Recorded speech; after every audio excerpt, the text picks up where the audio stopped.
അടി തെറ്റിയത് സർക്കാരിനാണോ ഇടതു മുന്നണിക്കാണോ?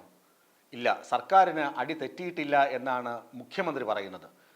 അതുപോലെ തന്നെ എം വി ഗോവിന്ദനും പറയുന്നത് അത് തന്നെയാണ്. പാർട്ടി സെക്രട്ടറിയും പറയുന്നത് ഇത് ഭരണവിരുദ്ധ വികാരമല്ല. കാരണം ചേലക്കരയിൽ നല്ല വിജയം കരസ്ഥമാക്കി. ചേലക്കരയിൽ രമ്യ ഹരിദാസ് കൂടുതൽ വോട്ട് നേടിയിട്ടുണ്ട്. മുമ്പ് കഴിഞ്ഞ തെരഞ്ഞെടുപ്പിനേക്കാൾ മെച്ചപ്പെട്ട നിലയിലാണ് UDF അവിടെ ഫിനിഷ് ചെയ്തത്. എന്നാൽ അതായത് BJP സ്ഥാനാർത്ഥിയും അവിടെ കൂടുതൽ വോട്ട് നേടിയിട്ടുണ്ട് ചേലക്കരയിൽ. അതൊന്നുമല്ല പ്രധാനം. പക്ഷേ സർക്കാർ വിരുദ്ധ വികാരമായിരുന്നുവെങ്കിൽ, സർക്കാർ വിരുദ്ധ വികാരം വോട്ടിൽ പ്രതിഫലിച്ചിരുന്നുവെങ്കിൽ പാലക്കാടും ചേലക്കരയിലും പാലക്കാട് വോട്ട് പെർസെൻറ്റേജ് കൂടി, അതായത് ആളുകൾ കൂടുതൽ പേർ ഇടതുമുന്നണിക്ക് വോട്ട് ചെയ്തു.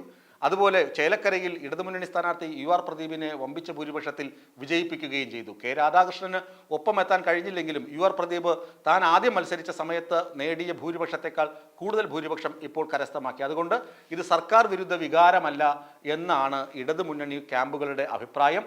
മുഖ്യമന്ത്രി തന്നെ അത് പറഞ്ഞു. പാർട്ടി സെക്രട്ടറി MV ഗോവിന്ദനും അത് തന്നെ പറഞ്ഞുകൊണ്ടേയിരിക്കുന്നു. എന്നാൽ ഇത് ഇരന്നു വാങ്ങിയ പരാജയമല്ലേ പാലക്കാട്? ഇരന്നു വാങ്ങിയ വോട്ട് ചോർച്ചയല്ലേ ഇവിടെ നടന്നത്? അത് പാർട്ടി പരിശോധിക്കണം. സർക്കാർ പറയുന്നത്, അല്ലെങ്കിൽ പാർട്ടി പറയുന്നത്, ലോക്സഭാ തെരഞ്ഞെടുപ്പിൽ 5 സീറ്റെങ്കിലും പ്രതീക്ഷിച്ചിരുന്നു പാർട്ടി. 5 സീറ്റിലെങ്കിലും വിജയിക്കുമെന്നായിരുന്നു പ്രതീക്ഷയും അതിനനുസരിച്ചുള്ള പ്രവർത്തനവുമാണ് കാഴ്ചവെച്ചത്. പക്ഷേ 1 സീറ്റിൽ ഒതുങ്ങി. അവിടെ ജയിച്ചത് കെ രാധാകൃഷ്ണൻ മാത്രമാണ് ജയിച്ചു പോയ MP ഇടതുമുന്നണിയിൽ നിന്ന്.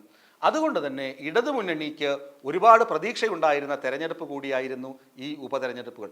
വയനാട്ടിൽ എന്ത് വന്നാലും പ്രിയങ്ക ഗാന്ധി തന്നെ വിജയിക്കുമെന്നുള്ള ഉറപ്പുണ്ടായിരുന്നു. അവിടെ പ്രചരണം ഇടതുമുന്നണി സാവകാശമായിരുന്നു നടത്തിയിരുന്നത്. ഇടതുമുന്നണിക്ക് അവിടെ പ്രതീക്ഷകൾ യാതൊന്നും തന്നെ ഉണ്ടായിരുന്നുമില്ല. അതുകൊണ്ട് വയനാട് നഷ്ടപ്പെട്ടതിൽ അവർക്കാർക്കും വിഷമമില്ല. എന്ന് മാത്രമല്ല, വയനാട് വോട്ട് പ്രിയങ്ക ഗാന്ധി കൂട്ടിയതിലും സത്യൻ മുഖേരിക്ക് വോട്ട് കുറഞ്ഞു പോയതിലൊന്നും അവിടെ വിഷമമില്ല. ചേലക്കരയിലും പാലക്കാടുമാണ് സംസ്ഥാന സർക്കാരും അതുപോലെ തന്നെ ഇടതുമുന്നണിയും കൂടുതൽ ശ്രദ്ധ കേന്ദ്രീകരിക്കുന്നത്. എന്തൊക്കെയാണ് ഇടതുമുന്നണി ഈ പരാജയത്തിന്, അതായത് ചേലക്കരയിൽ വിജയിച്ചുവെങ്കിലും അക്ഷരാർത്ഥത്തിൽ സർക്കാരിനെതിരെയുള്ള വിലയിരുത്തലാണെന്ന് KC വേണുഗോപാലും VD സതീശനും ഒക്കെ പറയുന്നതിൽ ഒരല്പം കാര്യമുണ്ട്. കാരണം ഈ തെരഞ്ഞെടുപ്പ് പ്രഖ്യാപിച്ചത് മുതൽ, ലോക്സഭാ തെരഞ്ഞെടുപ്പ് മുതൽ ഇങ്ങോട്ട് ഈ ഉപതെരഞ്ഞെടുപ്പ് വരെയും സർക്കാർ നേരിട്ട ആരോപണങ്ങൾ, സർക്കാരിൻ്റെ പ്രതിരോധങ്ങൾ. സർക്കാർ പറയുന്നു സർക്കാർ ക്ഷേമ പെൻഷനുകൾ കൃത്യമായി വിതരണം ചെയ്യുന്നു, അതുപോലെ വികസന പ്രവർത്തനങ്ങളിൽ കൃത്യമായ നേതൃത്വം കൊടുക്കുന്നു, അത് കൃത്യമായി നടപ്പിലാക്കുന്നു എന്നൊക്കെ സർക്കാർ അവകാശപ്പെടുമ്പോഴും ചില വീഴ്ചകൾ പറ്റി. ഒന്ന്, EP ജയരാജനെ ഒതുക്കാൻ വേണ്ടിയാണെങ്കിലും പാർട്ടിക്കുള്ളിൽ നിന്ന് തന്നെ പൊട്ടിച്ച ആത്മകഥാ ബോംബ്. അതിനകത്ത് EP ആണയിട്ട് പറഞ്ഞു, ഞാൻ എഴുതിയതല്ല, ഡോക്ടർ P സരിനെ എനിക്ക് കൃത്യമായി അറിയുക പോലുമില്ല, പിന്നെ ഡോക്ടർ P സരിനെ കുറിച്ച് ഞാൻ എന്ത് പറയും എന്ന് ആണയിട്ട് പറഞ്ഞിട്ട് പോലും ആ വിവാദം ആളിക്കത്തിച്ചു. എന്തിന്? EP ജയരാജനെ പ്രായത്തിൻ്റെ പേര് പറഞ്ഞ് പാർട്ടിയിൽ നിന്ന്, കേന്ദ്ര കമ്മിറ്റിയിൽ നിന്ന് താഴെ ഇറക്കിയ ശേഷം മുഹമ്മദ് റിയാസിനെ അവിടെ കേന്ദ്ര കമ്മിറ്റിയിൽ സ്ഥിരപ്രതിഷ്ഠ നടത്തുക എന്ന ഉദ്ദേശത്തോടു കൂടി മുഖ്യമന്ത്രിയുടെ ഓഫീസും അതുപോലെ തന്നെ ചില സിൽബന്ധികളും ചേർന്ന് EP ജയരാജൻ കൊടുത്ത ഒരു തിരുത്താൻ കൊടുത്ത, അല്ലെങ്കിൽ വായിച്ചു നോക്കാൻ കൊടുത്ത ഹാർഡ് കോപ്പി അത് അവർ പുറത്തുവിട്ട ആത്മകഥയിലെ ഒരു ഭാഗം ശരിയാണ്. തനിക്കെതിരെ വന്ന വിമർശനങ്ങളെ, തനിക്കെതിരെ വന്ന ആരോപണങ്ങൾക്ക് അദ്ദേഹം മറുപടി പറയുന്നു, അത് ശരിയാണ്. എന്നാൽ അദ്ദേഹം എഴുതാത്ത ചില കാര്യങ്ങളും എഴുതി ചേർത്തു പുറത്തുവിട്ടു. അത് വലിയൊരു ബോംബായിരുന്നു. എന്നിട്ട് പിന്നീട് അന്വേഷണത്തിലാണ് തെളിഞ്ഞത് EP ജയരാജൻ DC ബുക്സുമായി കരാറിൽ ഏർപ്പെട്ടിരുന്നില്ല എന്ന സത്യം. EP ജയരാജൻ അത്തരം കാര്യങ്ങൾ എഴുതിയിരുന്നില്ല എന്ന സത്യം പോലീസ് അന്വേഷണത്തിലാണ് തെളിഞ്ഞത്. അപ്പോൾ EP-യെ കുരുക്കാൻ പാർട്ടി തന്നെ പടച്ചുവിട്ട ആ ബോംബ്, തൊടുത്തുവിട്ട ബോംബ് പാർട്ടിക്ക് തന്നെ വിനയായി ബൂമറാങ് പോലെ തിരിച്ചടിച്ചു. എന്തിനായിരുന്നു ആ ട്രോളി വിവാദം? നമുക്ക് വേണമെങ്കിൽ ക്യാപ്സൂളുകൾ ഇറക്കുന്ന ആളുകൾക്ക് വേണമെങ്കിൽ പറയാം, ഇത് രാഹുൽ മാങ്കൂട്ടത്തിൽ തന്നെ ചെയ്തു വെച്ച പരിപാടിയാണ്, രാഹുൽ മാങ്കൂട്ടത്തിൽ തന്നെയാണ് ഇത്തരമൊരു ആസൂത്രണം നടത്തിയ തിരക്കഥ തയ്യാറാക്കിയത് എന്ന് വേണമെങ്കിൽ പറയാം. ഇല്ലാത്ത സംഭവം CPM ആരോപിക്കുന്നു എന്നൊരു പ്രതീതി ഉണ്ടാക്കാൻ മനഃപൂർവ്വം ചെയ്ത ഇലക്ഷൻ ഗിമ്മിക്സ് ആണ് എന്നൊക്കെ വേണമെങ്കിൽ പറയാമെങ്കിലും അതിന് പിന്നാലെ വാളെടുത്ത് ഓടിപ്പോയ CPM-ന് തെറ്റുപറ്റി. കാരണം അങ്ങനെ ഒരു പണമിടപാട് നടന്നിട്ടില്ല എന്ന് പോലീസിന് നാണം കെട്ട് പുറത്തു പറയേണ്ടി വന്നു. അങ്ങനെ ഒരു കോഴ കൊടുത്ത് വോട്ട് വാങ്ങുന്ന രീതി കോൺഗ്രസ് നടത്തിയിട്ടില്ല എന്ന് പോലീസ് തെളിയിച്ചു. അങ്ങനെ പോലീസ് നാണം കെട്ടെങ്കിലും സംഗതി കോൺഗ്രസിന് ബലം കൊടുത്ത ഒരു ആരോപണമായി പോയി. പിന്നെ CPM BJP ബന്ധം, സുരേന്ദ്രൻ മുഖ്യമന്ത്രി എന്ത് പറയുന്നു അതിൻ്റെ പിന്നാലെ സുരേന്ദ്രനും ആ വാദത്തെ സപ്പോർട്ട് ചെയ്ത് കൊണ്ട് വന്ന അവസ്ഥ. സുരേന്ദ്രനെ കൂടെ നിർത്തുന്നത് വളരെ മോശം പരിപാടിയാണെന്ന് പറയുമെങ്കിലും ബി ജെ പിയുടെ 10 വോട്ട് ഭൂരിപക്ഷ വർഗീയതയെ പ്രീണിപ്പിക്കുന്ന ബി ജെ പി എന്ന പാർട്ടിയുടെ കുറച്ച് വോട്ടുകൾ കൂടി ഇടതുമുന്നണിക്ക് ലഭിച്ചാൽ നല്ലതല്ലേ? ഭൂരിപക്ഷ പ്രീണനം ആണ് ഈ ഉപതെരഞ്ഞെടുപ്പിൽ നടന്നത്. ന്യൂനപക്ഷങ്ങളെ കടന്നാക്രമിച്ച്, ന്യൂനപക്ഷങ്ങളോടൊപ്പമല്ല ന്യൂനപക്ഷ ഭീകരതയെ കടന്നാക്രമിച്ചുകൊണ്ട് ഭൂരിപക്ഷത്തെ കൂടെ നിർത്തുക എന്ന തന്ത്രവും ഇവിടെ ഫലിച്ചില്ല. അതും വീഴ്ചയാണ്. മറ്റൊന്ന്, സാദിഖ് അലി ശിഹാബ് തങ്ങൾ മുസ്ലിം ലീഗിൻ്റെ സംസ്ഥാന പരമാധ്യക്ഷനാണ് അദ്ദേഹം. മുസ്ലിം ലീഗിൻ്റെ നേതാവാണ്. ഒപ്പം തന്നെ മുസ്ലിം സമുദായത്തിൻ്റെ ആത്മീയ നേതാവ് കൂടിയാണ് തങ്ങൾ കുടുംബം.